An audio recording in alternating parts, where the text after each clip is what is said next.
안녕하세요. 박완서 작가의 미망 3권에 대한 말씀 나눠보도록 하겠습니다. 미망 3권은 앞서 말씀드렸던 미망 1, 미망 2, 그리고 미망 3권으로 이어집니다. 미망 3권은 영원한 인간의 콤플렉스와 더불어 흐르는 미망의 세월로 주제를 잡고 내용 읽어보도록 하겠습니다. 3권은 성재라는 사나이의 역할이 뜬금없이 두드러집니다. 성재의 역할과 더불어 태임의 미모와 당당한 예모는 결코 늙지 않습니다. 성재는 태임의 남편 종상의 친구인데요. 성재는 태임의 미모를 보고 일제강점기에 권력, 부 등의 많은 것을 누렸지만 평생 종상의 아내 태임에 대한 콤플렉스에 시달리게 되죠. 성재는 일제강점기에 권력부를 누리며 발에 흙을 한번 묻히지 않고 살아왔던 사람이지만 평생 친구이자 연적인 종상을 숙적처럼 느끼며 콤플렉스에 사로잡힙니다. 성재는 종상의 아내를 혼례식 날 처음으로 보는데요. 태임이죠. 신부인 태임을 보자마자 인간적인 콤플렉스에 사로잡히게 되어요. 종상은 태임의 당당하고 도도한 미모를 보고 자신이 마치 그녀의 노비라도 되는 양 자기도 모르게 허리까지 조아리게 됩니다. 독립운동에 기여한 종상은 옥살이를 하게 되고 성재의 도움으로 옥살이에서 풀려나지만 좋은 세상을 보지는 못하고 사망하게 됩니다. 종상의 죽음은 성재의 콤플렉스에 크게 영향을 미치는데요. 오히려 성재의 콤플렉스가 해소되어서 인간적으로 넉넉하고 여유로운 사람으로 변화하게 됩니다. 태임을 바라보는 종상의 시선을 읽으며 문득 그리스인 조르바의 한 대목을 떠올렸는데요.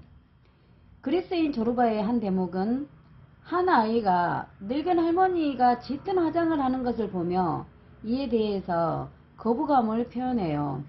아이는 화장을 한 할머니의 모습은 전혀 예쁘지 않다.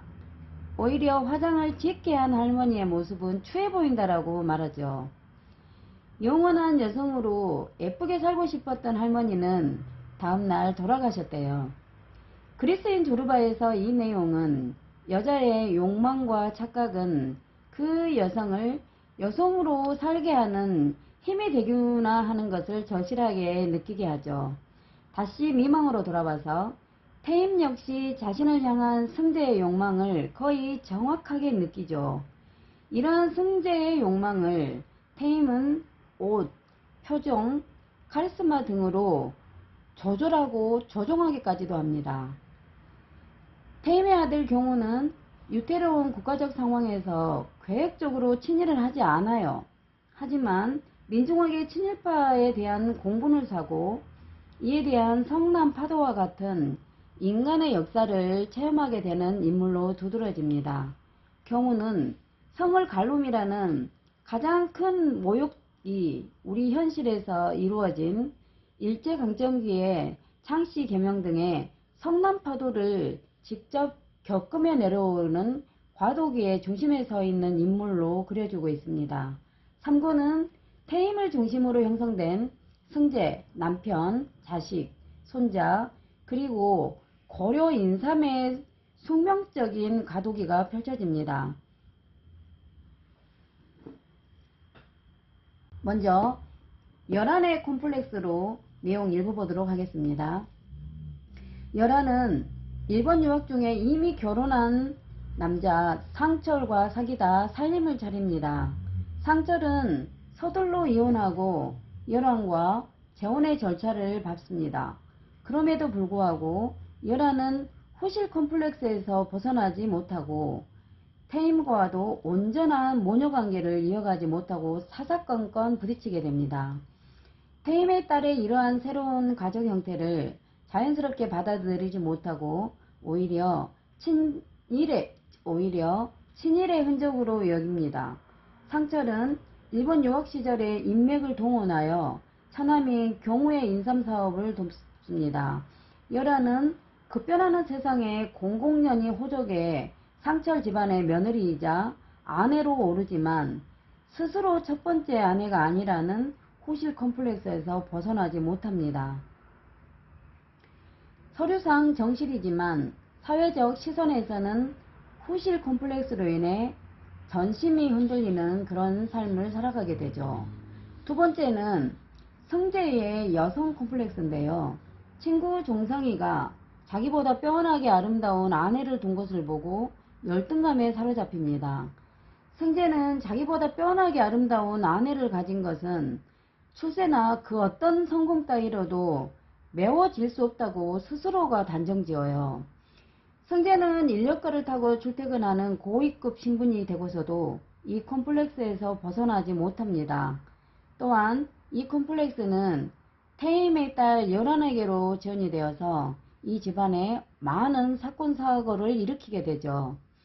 승재는 독립운동의 여파로 감옥에 간 종상을 위해서 여러모로 힘을 실었지만 출소 시기를 앞당기는데 기여하지는 못합니다.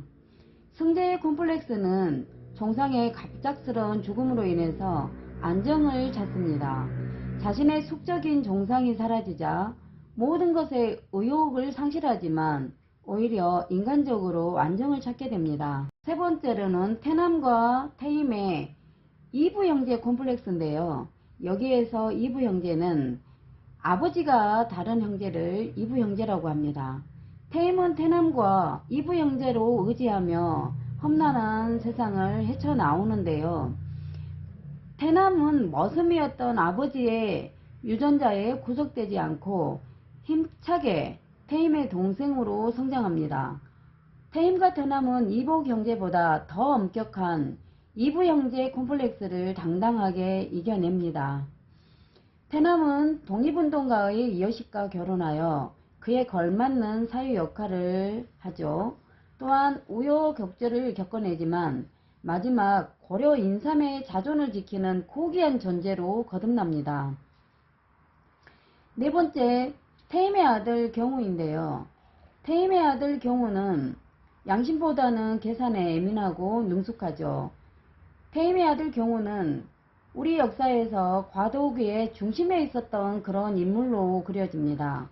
창씨 계명으로 구니모토 요시오라 바꾸며 성과 이름을 스스로 읽습니다. 인삼장의 향응과 거액의 뇌물을 들여서 능숙하게 이익을 거두는데도 능하고요.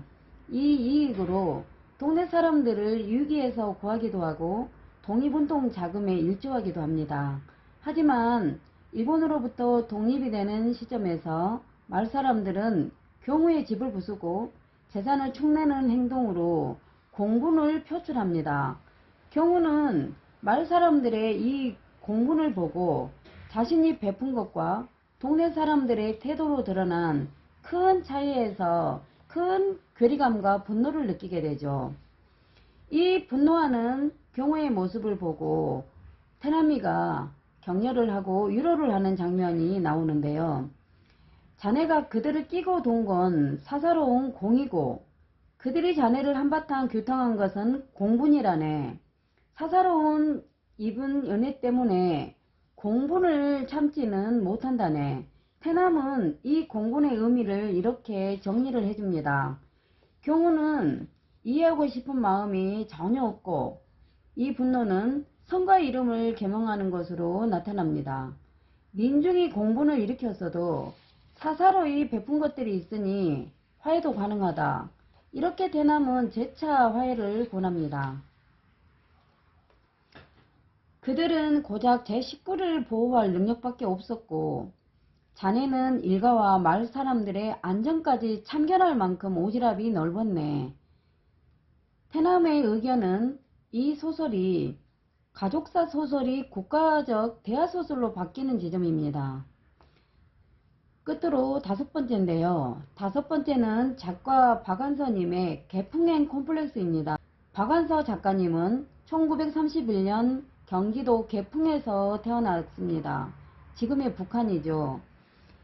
이 소설의 태임은 작가 박완서님의 시선과 생각이 담은 인물입니다. 작가의 출생과 돌아감은 개풍의 뿌리를 두고 있습니다. 또한 아들 경우와 조카 경국을 내세워 고려 인삼의 자존을 지키는 의도는 작가의 개풍행 콤플렉스를 담고 있습니다. 경국은 고려 인삼을 이어가려고 광화에 닻을 내리고요. 광화도는 임진각 이북, 애성강 이남 땅을 우리가 잃은 후에도 계속 그쪽을 잊지 못하는 땅이다. 광화 인삼은 고려 인삼의 정통임을 암시하는 장면 또한 작가의 개풍행 콤플렉스가 해소되는 장면이라고 볼 수 있습니다. 아들과 조카는 개풍군으로 인삼의 싹을 구하러 가고요. 인삼의 정기, 묘삼, 고려 인삼은 이렇게 명맥이 유지된다는 것을 보여주고 있습니다. 인삼은 개풍 개성 땅에서 살고 싶어 해요. 인삼의 생각을 담은 부분이죠. 작가 박완서의 바람은 인삼의 소원처럼 온유화됩니다. 세상이 뒤집힐 때마다 이웃끼리 이간질하거나 고자질해서 목숨을 잃는 젊은이가 전쟁에 포화로 죽어가는 목숨보다 많다고 해고하고 안타까워하는 태임의 목소리는 곧 박완서 작가의 목소리이기도 합니다. 이상입니다.